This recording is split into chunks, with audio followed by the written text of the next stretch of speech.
હળવદના રણ વિસ્તારમાં 5 લોકો ફસાયા। ખેતરે ગયા બાદ વરસાદી પાણીમાં ઘેરાઈ ગયા। ફસાયેલા લોકોમાં 2 મહિલાઓનો સમાવેશ થાય છે। નવા માલનિયાદ પાસે ફાયરની ટીમ અટકી। પાણીના પ્રવાહના લીધે બચાવ કામગીરી મુશ્કેલ બની। કલેક્ટર સ્વપ્નિલ ખરે આ અંગે ગંભીર વિગતો આપી છે। એસડીઆરએફની ટીમ ઘટના સ્થળે દોડી રેસ્ક્યુ માટે એનડીઆરએફની મદદ લેવામાં આવી। મોડી રાત્રે એનડીઆરએફ દ્વારા દિલ ધડક રેસ્ક્યુ કરવામાં આવ્યું હતું।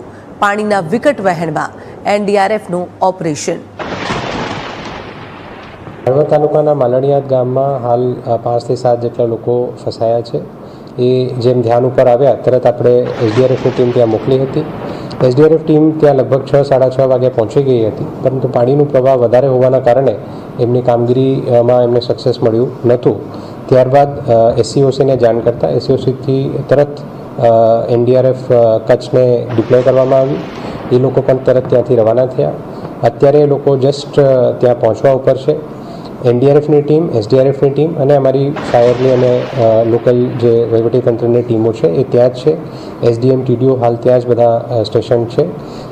અમે પ્રયત્ન એ કરીએ છીએ કે તરત જે એનડીઆરએફ પહોંચે તો ઝડપથી એમનું રેસ્ક્યુ કરવામાં આવે।